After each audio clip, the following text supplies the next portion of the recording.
Hello, how are you, and welcome back to my YouTube channel. Today we're talking about, what are we going to talk about today? Let's check. People love to say, oh yeah, ignore, that's my wife's face right there.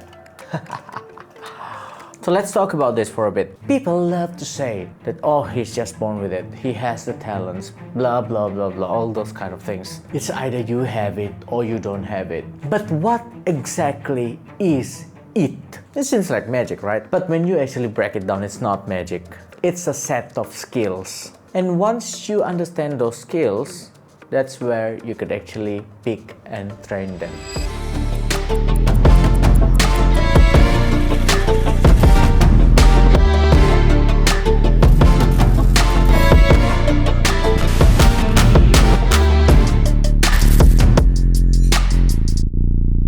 Now I need you to think of singing like a system with two layers. First, we're talking about your foundation, and second, how you execute on top of it. If your foundation is weak, then everything becomes unstable. Let's talk about the core fundamentals that you need. Number one, tempo awareness. This is your ability to feel the pulse of a certain music. Now, like human, we have our own heartbeat. The same thing goes with songs as well.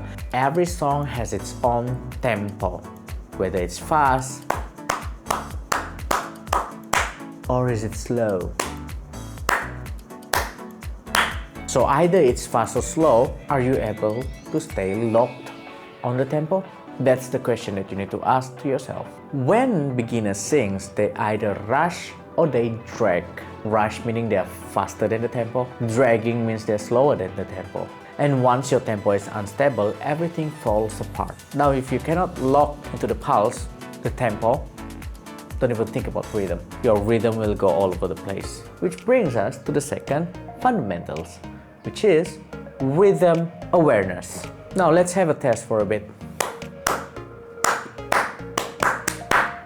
Are you able to copy the exact syncopated rhythm that I just gave you? Of course, it's not an easy one, but if you are able to do it, then your rhythm is good. I didn't even give you any tempo just now, right? Rhythm is how a note sits inside the pulse. To put it simply, tempo is the clock and rhythm is how you move around it. You can hit all the right notes and all the right pitch, but if your rhythm is off, it will still sound wrong. Number three, this is also equally important. You need to have a pitch awareness. Can you hear the pitch accurately?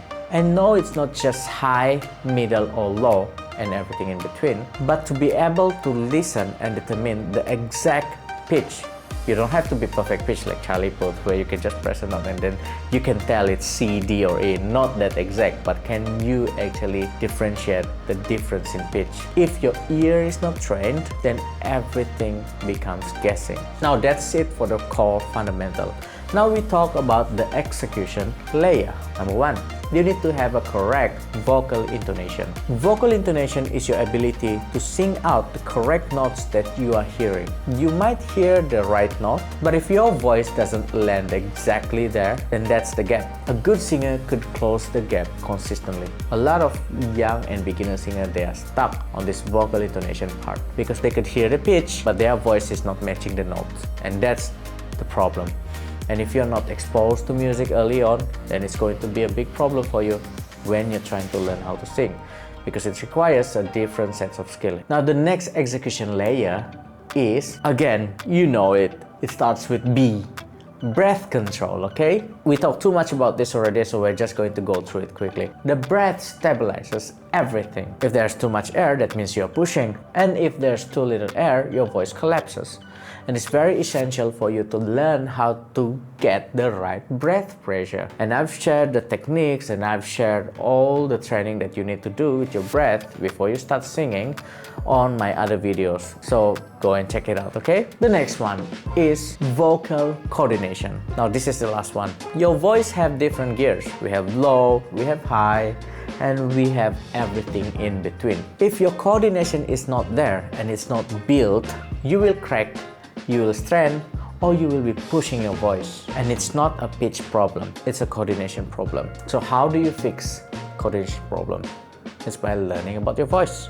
what are the registration needed, and I've shared it on a previous video as well. Now this is my personal experience, okay? Here's something that I've noticed teaching over the years, and I've been teaching for quite some time now. Musicianship oftentimes starts very young. Normally when you're a little kid, you'll be exposed to nursery rhymes, lullabies, parents singing at home, and maybe music at home. That exposure to music at such a young age actually builds your music ears without you realizing it. I've had students come in as a teenager struggling to sing, and when I ask about their background, music just wasn't part of their household, which is very sad really, and it actually shows because the foundation was not built early in their life. Now they can still learn, but it's painfully difficult for them, and it takes a really long time, and it is because they're starting from zero. If you're a parent and you have little kids, please expose your kid to some music. Sing for them, play some music,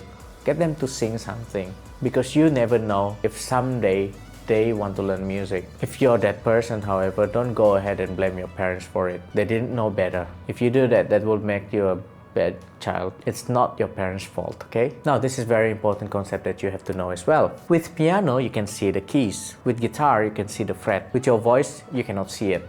You cannot see what is happening here. You have to feel it, which is why it feels more abstract at the start, and why I focus a lot on somatic connection, understanding how it feels when you're singing. So, in a nutshell, if you want to be a singer, don't ask, can I sing? That's an overly simplified, overgeneralizations question. What did I even say? Yeah, that's an overly simplified question. You have to ask yourself, can I do any of these things that teacher Leo mentioned?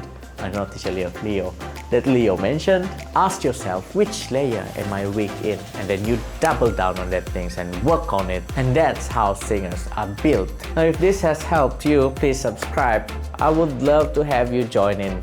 More things will come in the near future. I appreciate your support, and I will see you on the next video. Sing for me! Very cringe. Bye.